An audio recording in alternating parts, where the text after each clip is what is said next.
بہرحال شروع ہی میں جہاں سے قرآن شروع ہوتا ہے بسم اللہ الرحمن الرحیم الحمدللہ رب العالمین الرحمن الرحیم، اس کے بعد کیا ہے؟ مالک یوم الدین۔ یہ تو یاد ہوگا نا، کل میں نے عرض کیا تھا کہ بسم اللہ الرحمن الرحیم ہی میں آخرت ہے موجود۔ بسم اللہ اللہ کی ذات، الرحمن اس کی وہ صفت جس سے اس نے کائنات کو بنایا، الرحیم وہ صفت جس سے وہ آخرت کو آباد رکھے گا۔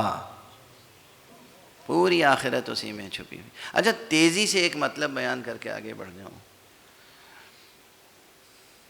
آخرت کا جب ذکر آتا ہے تو جہنم کا تصور بھی آتا ہی آتا ہے۔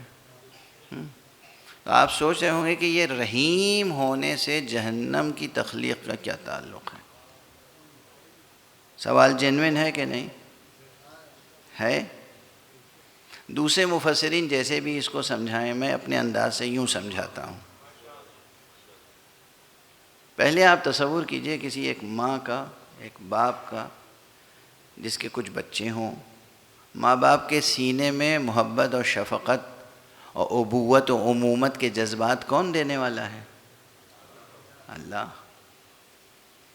اب کسی ماں باپ کے 2 بیٹے ہوں، ایک بیٹا بہت لائق، ایک بیٹا لائق، تعلیم یافتہ، باذوق، باہنر، ایک لڑکا نالائق ہو گیا۔ نالائق اتنا ہوا کہ مجنون ہو گیا۔ مجنون۔ ایک بیٹا پڑھا لکھا ہے، سلیقہ مند ہے، بہت ہی نفیس طبع ہے، ماں کھانا بناتی ہے، لا کے اس بیٹے کو میز پر سجا کے دیتی ہے۔ وہ جو بیٹا مجنون ہو گیا، اس کی عادت یہ ہے کہ نفیس، اچھا، لذیذ، بہترین، صاف شفاف کھانا بھی ماں لاتی ہے پلیٹ میں، وہ زمین پہ انڈیل دیتا ہے اور کھانے لگتا ہے۔ مجنون ہے نا؟ مثال سمجھ میں آ رہی ہے؟ یہ ماں کیا کرے گی؟ یہ جو بچہ مجنون ہو گیا اسے ذبح کر دے گی، قتل کر دے گی، مار ڈالے گی؟ جیسا ذوق اس بچے کا ہے اس کے مطابق اسے دیتی رہے گی؟ جیسا ذوق اس بچے نے بنا لیا اس کے مطابق دے گی اسے بھی، مارے گی نہیں۔ پروردگار اپنے بندوں کو معدوم نہیں کرے گا۔ جنہوں نے اچھا ذوق پیدا کیا جنت میں جائیں گے، برا ذوق پیدا کر لیا رہیں گے مگر جہنم میں رہیں گے۔ صلوات پڑھ دیجئے محمد و آلہ۔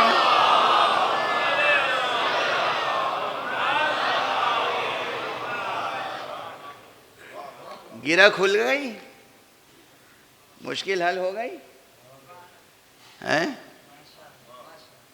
ذوق آخر ویسا بنا لیا، وہ ٹیسٹ ڈیولپ کر لیا، ایسا مزاج بنا لیا کہ جنت میں رہ نہیں سکتے، تو پھر مٹا تو نہیں دے گا وہ آپ کو، جہنم بھی بنا دیا۔ اس کے معنی ہے کہ پروردگار کی ذات گرامی سر بسر رحمت ہے، خالق ہے، رب ہے، رحمان ہے، رحیم ہے، تمام اسماء اس میں چھپے ہوئے ہیں، باقی سارے اسم۔ ایک بڑی مشکل حل ہو گئی۔ اب ذرا سا اور آگے بڑھ جائیں۔ بسم اللہ الرحمن الرحیم الحمد للہ رب العالمین الرحمن الرحیم، دوبارہ الرحمن الرحیم۔ اتنا بڑا قرآن، اس کا خلاصہ کیا، یعنی 6000 سے زیادہ جملوں پر مشتمل قرآن کا خلاصہ کیا صرف 7 جملوں میں۔ تو اس میں تو ایک لفظ کو بھی دوبارہ نہیں آنا چاہیے تھا،